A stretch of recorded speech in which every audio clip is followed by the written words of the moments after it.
we have to go up till the end. Why? Because if not, we will give them time to win with the mobilizing new people, with the sending new people on the front. We see how they are crazy about getting Donetsk region under their control. And 24/7, that's horrific battles are on Bakhmut, especially their direction and town. Unfortunately, there is no option, even if we want really to see. President Zelensky says 6 million Ukrainian households are still without power after massive missile strikes hit the country this week.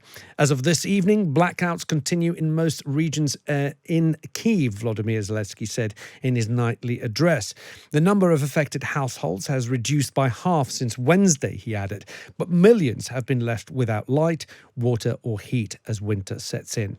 Speaking on a video address, President Zelensky said that the capital and its surrounding region are among the worst affected by the attacks.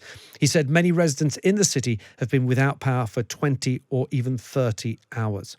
Joining me now is Solomiia Bobrovska, Secretary of Committee on Foreign Affairs and Deputy Head of the Ukrainian delegation in Nato. Welcome to the show, Solomiia. Thank you. Good evening and greetings from Ukraine. Tell us, what is the very latest? We've been hearing 6 million Ukrainian households are without power. I have just been looking at the weather reports across the Ukraine, and I mean, it is cold.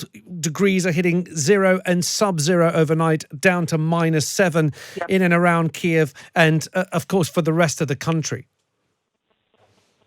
Yes, you're absolutely right. The weather is below zero, and what we have now across the Ukraine. The president is quite right. Over 6 million is still without electricity, heat, or even somewhere without mobile service. The same is my parents' home, where they faced more than 15 hours without electricity and even without mobile service. The same the south of Ukraine is facing. I'm just not mentioning the frontline regions. Unfortunately for them, they can only dream about the electricity or a normal connection. They're using just Starlinks. Kyiv is more or less started yesterday to get water.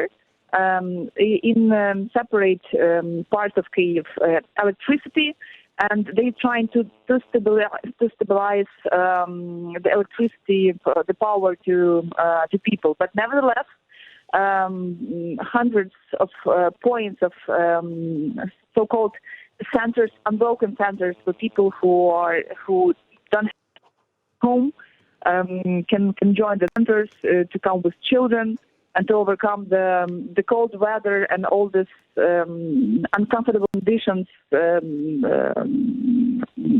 from Russians. But unfortunately, what I have to mention, next week we're expecting new missile strike. And I can bet that they will continue to do that unless they will see the total blackout, which will can last for more than even 24, 30 hours or even more. We understand that they press on us to sit on the round table to start any negotiations. But believe me, as the same I saw personally in Kherson, and what I hear from people in the villages, in the small towns, the only one position is from our people. It's better to live without or heat or whatever, but without Russians. And I'm really, it's heartbreaking to hear that from people. And I think that's very brave. Everybody is ready and understand that for our armed forces, much more harder to be on the front line. At least here at home, we have somewhere conditions to get heating or to connect somehow to mobile services, but not, unfortunately, for our armed forces. So, I mean, it is incredible bravery from people in Ukraine. We've heard that time and time again since this war began. But can people survive these sub-zero temperatures, which are going to get even lower as winter progresses? Can they survive without electricity and water? You're quite right. That's the question we afraid we will face in a week or 2 weeks.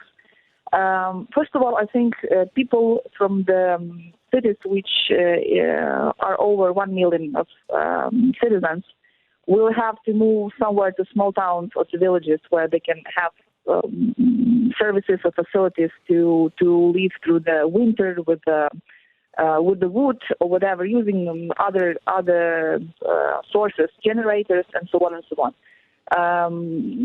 Now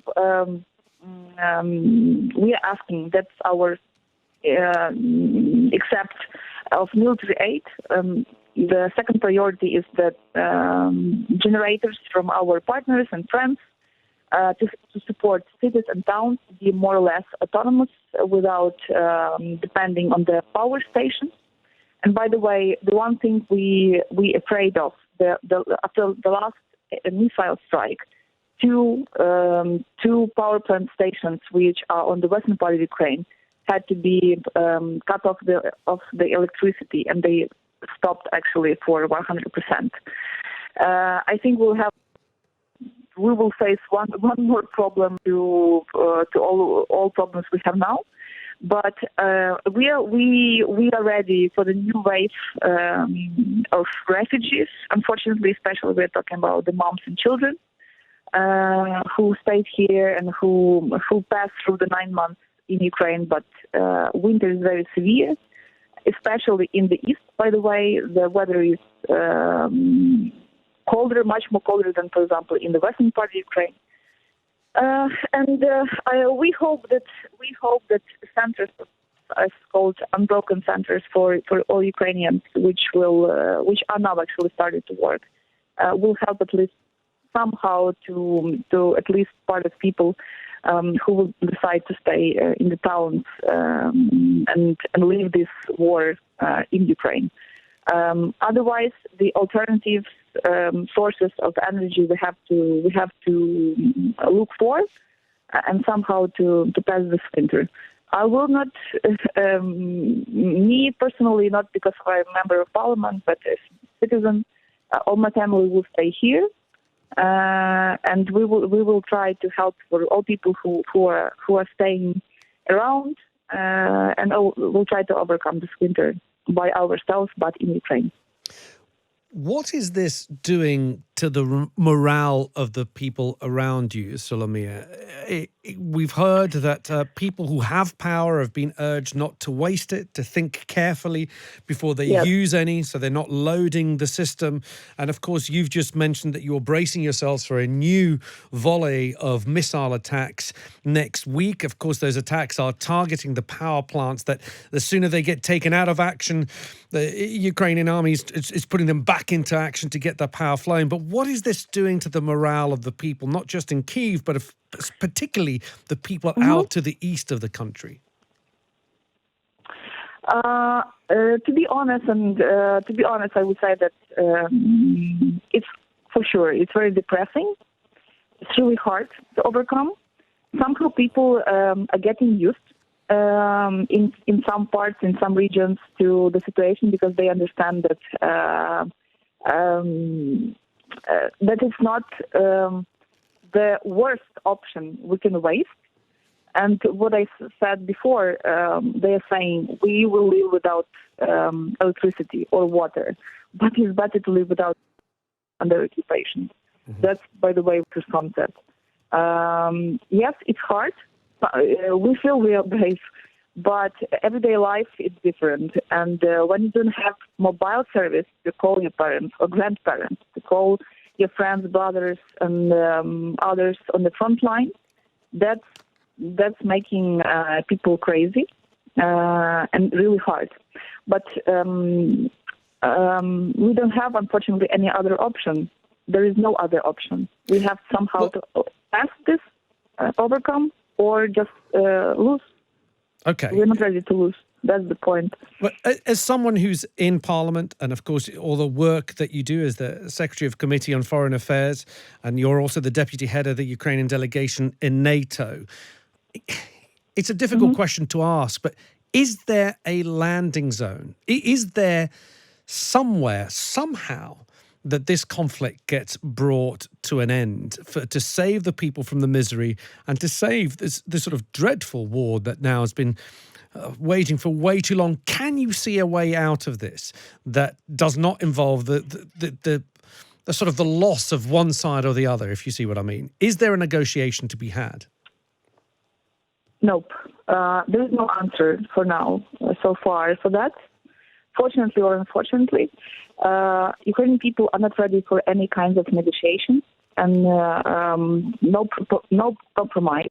What I hear from people, yes, from the markets, from the villages, and so on, even from parents who lose their children on the war, no one is ready to see our president in the process of negotiations. No one is ready to trade the part of the state, neither Crimea nor part of Donetsk or Luhansk region. And unfortunately, some leaders of some states in EU, they do not understand how can it reach the ceasefire. The Germans, for example, said. And we try to explain, like, how you can reach the ceasefire if Russian side just telling we are terrorizing our people while they are striking our energy sector. And it's very obvious for all international partners. Some of the EU leaders or delegations, they are asking, are you ready for negotiations? Even we understand you will not trade your territory. We said yes, but please, you have to support international court in order to judge not only Putin, but all his colleagues who are accepting these rules and who are making decisions, and so on and so on. Unfortunately, if you're asking about our position, if we are ready, we are not, because there is no now, neither diplomatic nor on the front line. What is very defensive. We will see defensive war during the 3 months because of the winter. We don't have any solutions. We have to know that we have to go up till the end. Why? Because if not, we will give them time to win with the mobilizing new people, with the sending new people on the front. We see how they are crazy about getting the Donetsk region under their control. And 24/7, that's horrific battles are on Bakhmut, especially their direction and town. So unfortunately, there is no option, even if we want really to see. But finally, someone, and all the history has to put the dot and judge Russian Federation. Today we are remembering the 90th year of the big famine of Ukrainian nation after Stalin's decisions to take the bread, take the grain. And what we see now in 90 years, they put the grain in the bags to make the block post in Kherson region, Russians. That's tremendous how they just repeat in the history, and they have to finally to pay for that. So unfortunately, or fortunately, there is no solution, despite it's really very hard for us. What do you want to see happen, particularly from the West, from the EU, from the UK? They've applied sanctions to Russia. They have sent what they can to Ukraine in terms of arms, in terms of training, in terms of financial help. How do we move things on? Because it seems like, again, we're just waiting for the next step from Russia. From my point of view, and I'm pretty sure UK especially knows that, and I know how much you are doing for us. The military aid, the quantity of artillery, that's a place on the ground. We can win on the battle, but we cannot listen every time about, for example, the tanks. That is a very offensive weapon, but it's not. Or our U.S. Colleagues, they understand how HIMARS are very efficient on the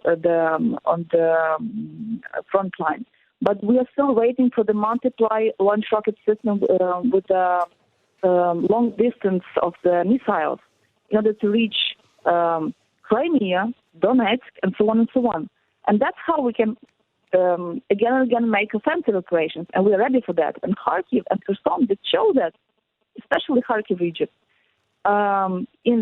Except the financial support or sanctions, yes, because Russia has to be isolated. And then this establishing the new criminal international court. From my point of view, the priority, that's a military aid. Because when I see or going on the front line to a brigade commander and listening that they're getting only 15 shells from caliber 155. You can do nothing with them because they are shelling from Russian side 60, 70, 100 times. And you just reply once or twice. And instead we are getting per day, sometimes we have, unfortunately, more than the battalion of people who are injured and were killed.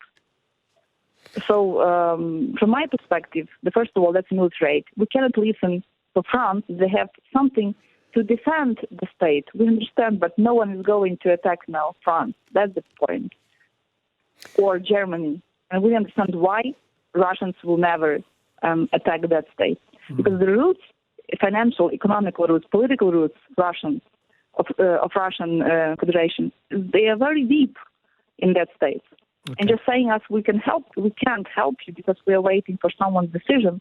That's not an option because we are the shield now for all united Europe, which is not so much waiting for even us in NATO. Every time saying it's an open door policy. Yeah. But once we can just be killed in this open door. Solomiia, I've got to leave it there only because of time constraints. I know that it's something that we can continue to talk about for much, much longer because, of course, it's a huge issue. For sure. Thank you so much for giving me all this time. I really appreciate it. And our thoughts, of course, are with all those people, the 6 million people who are going to have to... Thank you, UK, for staying behind our shoulders.